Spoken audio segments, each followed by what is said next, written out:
বুঝতে পারছেন আমরা এখন কোথায় চলে আসছি। আমরা এখন চলে আসছি নাটোরের চলন বিলে। সামনে একটা স্ন্যাক্সের দোকান আছে, এখান থেকে চাইলে আপনারা নেমে কফি খাইতে পারেন।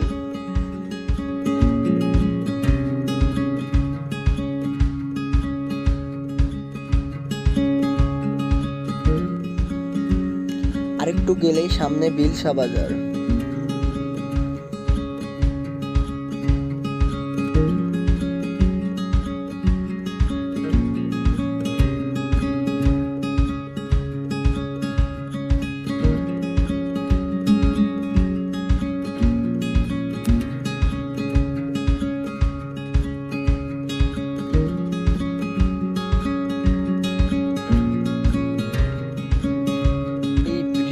অনেক লোক হয়, এটা আমরা দ্বিতীয় কিছুতে দেখাবো যে কেমন লোক হয় এই ব্রিজে বিকালে।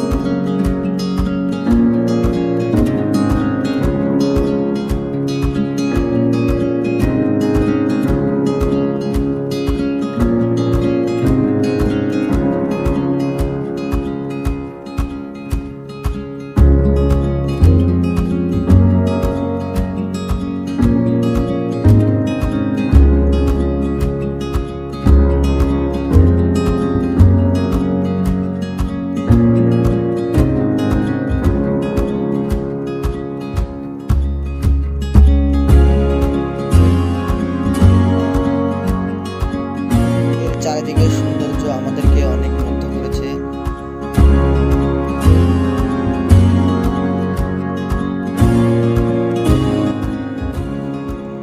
বালু ভর্তি শিপ আনলোড করতে যাচ্ছে, এটাতে অনেক বালু ছিল এবং এখানে আনলোড করে তারা আবার বালু আনতে যাবে।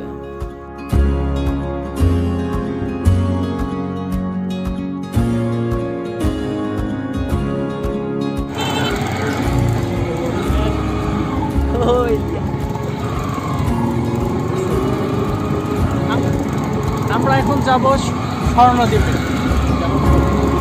আমরা এখন যাচ্ছি স্বর্ণদ্বীপে।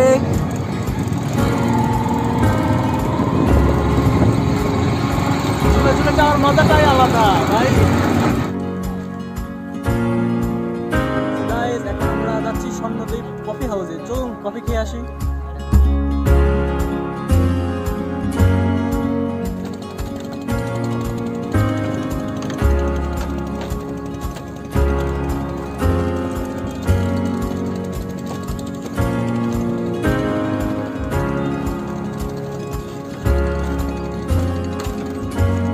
নিতে পারেন, এখানে আসলে একটু ভয় ভয় লাগে, ব্রিজটা কাঁপতেছে।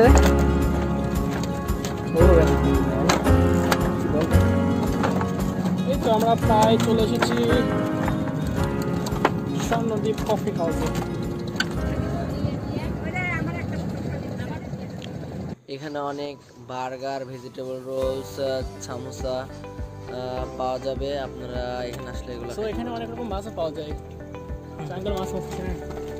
বিরসা বাজারের পাশে আমরা এখন স্বর্ণদ্বীপ থেকে ঘুরে আসলাম। এখন আমরা যাচ্ছি কুণ্ডল বাজারে।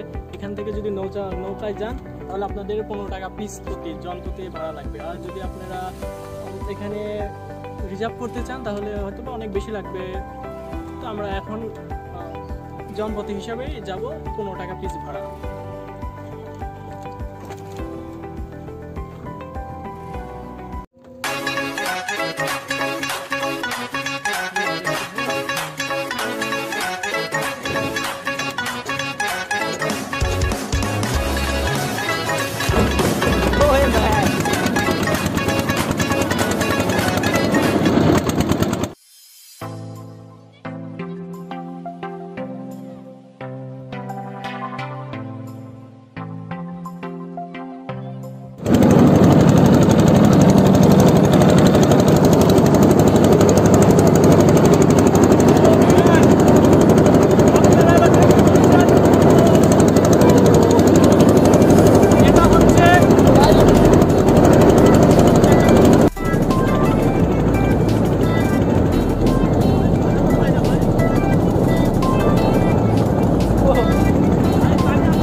লাস্টের ভিউটা দেখুন।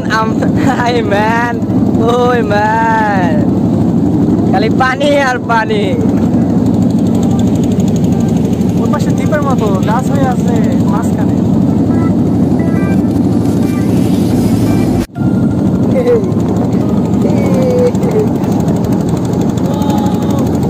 দেখা যাচ্ছে স্রোতটা দেখুন, স্রোতটা দেখুন। আমরা দুই ভাই কিন্তু অনেক মজা করতেছি। আপনারা যদি আসেন তো অনেক মজা করবেন। যেহেতু আমরা শুক্রবার নামাজের পর এখানে আসছি, তাই দোকানপাটগুলো সব বন্ধ ছিল। আমরা কুন্দুল থেকে তিতাসখালী মাজারে যাব। সো গাইস, আমার চ্যানেলটিকে আপনারা সাবস্ক্রাইব করে দিন এবং বেল বাটনে ক্লিক করে দিন। চলন বিলে আমাদের মোট কত টাকা খরচ হয়েছে তা আমরা দ্বিতীয় এপিসোডে বলে দেব। সো গাইস, আমার দ্বিতীয় এপিসোডটা আপনারা দেখবেন। আল্লাহ হাফেজ।